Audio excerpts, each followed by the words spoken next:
भगवान शंकर हंसने लगे, देवी आपने याद दिला दी, लेकिन एक बात है, ये जो आप करेंगे इस बूटी का पान हम भी करेंगे, इसको हर व्यक्ति पान नहीं कर सकता, बड़ी कड़वी है। लोग कहते हैं महाराज भागवत की कथा में नींद आती है तो इसको सरल बना दो। तो सरल कैसे बनाते हैं? संगीत को जोड़ करके। कथा का मीठी वस्तु कौन है? संगीत। अच्छा, अब संगीत की बात आई तो जैसे कोई औषधि कड़वी हो तो वैद्य कहते हैं कि थोड़ा शहद में मिला करके खा लेना तो उसकी कड़वाहट खत्म हो जाएगी। उसी प्रकार से अगर हमें कथा में आलस आता है उसके लिए संगीत बजाते हैं, गीत गाते हैं, भजन गाते हैं, लेकिन उसका मतलब ये नहीं है कि वैद्य जी ने कहा था कि थोड़ी शहद मिलाना तो तुम शहद ही शहद खा जाओ तो तुम्हारी औषधि काम नहीं करेगी। इसीलिए कथा में संगीत तो होना चाहिए ताकि आलस ना आए, लेकिन इतना भी नहीं होना चाहिए कि कोई चले। बोलो राधे राधे। बोले महाराज भजन सुनाओ। एक जगह कथा में गए, टहरौली, झांसी जिला में पड़ता है। टहरौली में गए तो वहाँ एक गांव है जिसका नाम है बरा। वहां गए, कथा हो रही थी। एक दिन कथा हुई, 2 दिन कथा हुई। कम से कम 70-75 उम्र की लोग, 3-4 लोग आए। बोले महाराज कथा तो बहुत सुनी लेकिन भजन सुनाओ। हमने कुछ नहीं कहा। दूसरे दिन आए, दूसरे दिन बोले महाराज भजन सुनाओ। हमने कहा दादाजी आपकी उम्र 70-75 की लगभग होगी और आपको शायद या तो इस गांव में भागवत कथा नहीं हुई है या हुई है तो भजन गायक आए होंगे। भजन करना चाहिए, भजन करना कोई पाप नहीं है, लेकिन हमारा उद्देश्य भागवत का क्या है? साप्ताहिक पारायण है, इसमें ये भजन संध्या नहीं है। अगर हम पोस्टर में लिख दे भजन संध्या, साप्ताहिक भजन संध्या, तो हम भजन कर सकते थे। लेकिन अगर हम तुम्हारे कहने पर, अगर कोई वैद्य से कहे कि एक काम करो कि रोग भी ठीक हो जाए और दवा थोड़ी सी दे दो, तो वो तो अपने हिसाब से दवा देगा। अगर तुम्हें रोग मिटाना है तो वैद्य का कहना मानना पड़ेगा। सच वैद्य गुरु तीन जो प्रिय बोले भय आस। अगर जी आपसे प्रिय बोलते हैं, राज धर्म तन तीन जो होए वेग ही नाश। इन सचिव, वैद्य और गुरु, इनको रोगी के पास कड़क होना चाहिए। ऐसा नहीं कि उसने कह दिया कि महाराज ऐसा कर दो तो कर दो, क्योंकि आप वैद्य हो, आप जानते हो कि रोग कैसे दूर होगा। और अगर आप उसके कहने पर आ जाएंगे तो वो अपराध आपको लगेगा, वो पाप आपको लगेगा। तो कथा सुनिए, केवल शहद ही शहद का सेवन नहीं करना है। भगवान शंकर कहने लगे कि देवी ये कोई सहज कथा नहीं है, बड़ी कड़वी औषधि है, हर कोई इसका पान नहीं कर सकता है। माता पार्वती कहने लगी स्वामी आप तो सुनाइए। आज नारद जी ने हमारी आंखें खोल दी। भगवान शंकर ने गए, आज वही अमर गुफा में गए। उसके जाने से पहले भगवान शंकर ने अपना त्रिशूल फेंक दिया, गंगा को छोड़ दिया, क्योंकि जो भी इस कथा को सुने वो अमर हो जाता। यहां तक कि उन्होंने अपने डमरू को छोड़ा, अपने जो कानों में कुंडल बिच्छू के रूप में तो उनको छोड़ा, सर्प को छोड़ा, चंद्रमा को भी छोड़ दिया, स्वयं गए केवल। और उस गुफा में गए, देखा कि यहाँ कोई पशु पक्षी तो नहीं है, क्योंकि जो सुन लेगा वो अमर हो जाएगा। और जब इस धराधाम पर मृत्यु लोक में जो अमर हो गया तो मृत्यु लोक की जो महिमा है वो उसका जो मर्यादा है वो नष्ट हो जाएगी। इसलिए सबको अपने गुफा से हटा दिया, केवल वो जो तोते का अंडा पड़ा हुआ था केवल वही रहा, और वो भी कहा पीछे। आज भगवान शंकर कहने लगे देवी कथा तो सुनाते हैं, लेकिन कथा में ओंकार भरना, हूं शब्द का प्रयोग करना, ताकि हमें पता लगे कि कथा सुन रही हो। और माताएं बहनें हैं यहाँ तो ठीक है, देहातों में जाओ प्यारे तो इतना लंबा घूंघट, आप चाहे सोती रहो चाहे कथा सुनती रहो। राधे राधे। ये घूंघट की परंपरा भी बहुत विचित्र है। इसमें कई लाभ हैं। रोते रहो तो कोई देखने वाला नहीं है, हंसते रहो तो कोई देखने वाला नहीं है, सोते रहो तो कोई देखने वाला नहीं। आज मैया पार्वती कथा सुनने के लिए बैठी है। कथा प्रारंभ हुई। 1 दिन की कथा हो गई, 2 दिन की कथा हो गई, 3 दिन की हो गई, 4 दिन की, 5 दिन की, 6वें दिन की। जैसे उद्धव संवाद आया, उद्धव गोपी संवाद आया, उसी समय मैया को नींद आ गई, सो गई। और जो पीछे बैठा तोती का बच्चा, अंडा फूट गया। उस कथा को सुनते सुनते अंडे के 2 खंड थे, वो एक जुड़ करके एक हो गए। उसमें से उसमें जीव आ गया तो तोते का रूप ले लिया। और जब वो कथा सुन रहा था तो उसने जहां से मैया को नींद आई, यहां से तोते ने हुंकार भरना शुरू कर दिया। तो भगवान शंकर को पता नहीं चला कि हुंकार कौन भर रहा है। 7वें दिन की कथा हुई तो जैसे भगवान शंकर ने कहा, बोलिए सियावर रामचंद्र की जय, बोली नींद खुली है माता जी की। स्वामी कथा हो गई। भगवान शंकर सोचने लगे कि देवी तुम कथा सुन रही थी कि सो रही थी?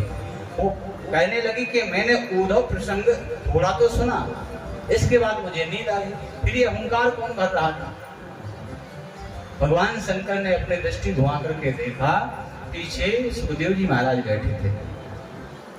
अब जब सुखदेव जी महाराज बैठे थे, देखा कि इसने कथा को सुन लिया, ये अमर हो जाएगा। तो तुरंत ही भगवान शंकर ने श्राप दे दिया कि आज से कोई भी इस कथा को सुनकर के अमर नहीं होगा। इसने कथा को सुना है, मैं श्राप देता हूं कि आज से कोई भी इस कथा को सुन करके अमर नहीं होगा। लेकिन इस कथा को सुन करके भगवान के वैकुंठ तक तो पहुंच सकता है, लेकिन अमर नहीं हो सकता। मोक्ष हो सकता है, पाप नष्ट हो सकते हैं, दुराचारी अत्याचारी परम गति को प्राप्त हो सकता है, लेकिन अमर नहीं हो सकता। इस श्राप देते। माता पार्वती कहने लगी, प्रभु बात तो गलत है, क्या करें? भगवान शंकर मारने के लिए तो वो पक्षी दौड़ता हुआ आज सम्मत भद्रकाश्रम में जो व्यासी महाराज का आश्रम है, वहां उनकी पत्नी बेटिका बैठी बैठी भजन कर रही थी। और जहां से जमाई आई, तो सुखदेव जी ने देखा कि इससे बढ़िया घर नहीं मिलेगा बचने के लिए। कहीं भी छुप जाए भगवान शंकर से हम बच नहीं सकते, लेकिन ये बहुत सुंदर घर है, इसमें हमारे प्राण बच जाएंगे। तुरंत ही जाकर के आज पीटिका के मुंह से उदर में पहुंच गए। भगवान शंकर कहने लगे व्यास जी महाराज से, व्यास जी महाराज तुम्हारे घर में हमारा एक चोर आया है। व्यास जी ने हाथ जोड़े, महाराज कौन सा चोर, अपराध क्या किया था? भाई अपराध भी तो बताना चाहिए। भगवान शंकर कहते हैं कि अपराध इसने किया कि अमर कथा को सुना। व्यास जी महाराज बोले जो कथा को सुनता है वो अपराधी कैसे होता है? कोई कथा को सुने, वो कोई किसी को मारने दौड़े, वो कहे कि अपराध क्या है, वो कोई कहे कि हमने कथा को सुना, ये तो कोई अपराध नहीं होता। प्रभु हमें बात समझ में नहीं आई कि कथा सुनने का भी कोई अपराध होता है। भगवान शंकर कहने लगे एक बात बताओ, ये अपराधी इसलिए है क्योंकि इसने ब्रह्म विद्या की चोरी की है। कथा क्या है? ब्रह्म विद्या है। ब्रह्म विद्या की चोरी कैसे की महाराज? क्योंकि इसने कथा को पीछे बैठ करके सुना है, चोरी की है कथा की। आगे बैठ करके कथा को सुनता तो मैं बिल्कुल नहीं मारता, ये अपराधी है। तब व्यास जी महाराज बोले जब इसने अमर कथा को सुन लिया, ये अमर हो गया तो क्यों मारने के चक्कर में पड़े हो? ये तो अमर ही हो गए। बोले नहीं, मैंने श्राप दिया कि आज के बाद कोई अमर नहीं होगा। आज व्यास जी महाराज ने निवेदन किया, प्रभु गलती हो गई, अब बेचारा हमारी पत्नी के गर्भ में पहुंच गया है, अब उसके अपराध को क्षमा करो। भगवान शंकर ने कहा कि आज के बाद जो भी कथा मंच से पीछे से बैठ करके कथा सुनेगा, उसको ब्रह्म विद्या चोरी करने का पाप लगेगा। इसलिए कभी भी कथा सुनो तो सामने बैठ करके सुनो, व्यास मंच से ऊंचे बैठ करके कथा नहीं सुनना चाहिए। ये अपराध हनुमान जी महाराज ने किया। कथा उस समय की है जब महाभारत का युद्ध चल रहा था। तो महाभारत के युद्ध में जब भगवान श्री कृष्ण अर्जुन को गीता का उपदेश दे रहे थे तो हनुमान जी महाराज कहाँ बैठे थे? ध्वज पताका पर रथ के ऊपर बैठ करके उन्होंने गीता का ज्ञान सुना। जब मोह अर्जुन का छूट गया तो चरणों में गिर पड़े, प्रणाम किया। तो हनुमान जी को भी लगा कि हमको भी प्रणाम करना चाहिए। हनुमान जी आए, साष्टांग प्रणाम किया भगवान का, प्रभु मेरा भी मोह भंग हो गया, मुझे भी गीता का ज्ञान हो गया। भगवान कृष्ण कहने लगे, अर्जुन तुमने कथा को कब सुना? तो हनुमान जी कहने लगे, प्रभु आपको पता नहीं है कि हम ध्वजा में बैठे हुए थे रथ के ऊपर, हमने वहीं से आपके गीता ज्ञान को सुना है। भगवान कृष्ण कहने लगे, तुमने बड़ा अपराध किया हनुमान, और इस अपराध के बदले में हम तुमको श्राप देते हैं कि तुम पिशाच बन जाओगे। तो उसी समय आज हनुमान जी महाराज को पिशाच बनना पड़ा। हनुमान जी महाराज ने कहा कि प्रभु हमने त्रेता में, द्वापर में आपकी सेवा की है, कभी माखन मिश्री खाया, कभी लंका पर चढ़ाई की, कभी आपकी सेवा में समय बिताया, लेकिन उसका ये परिणाम मुझे लगा।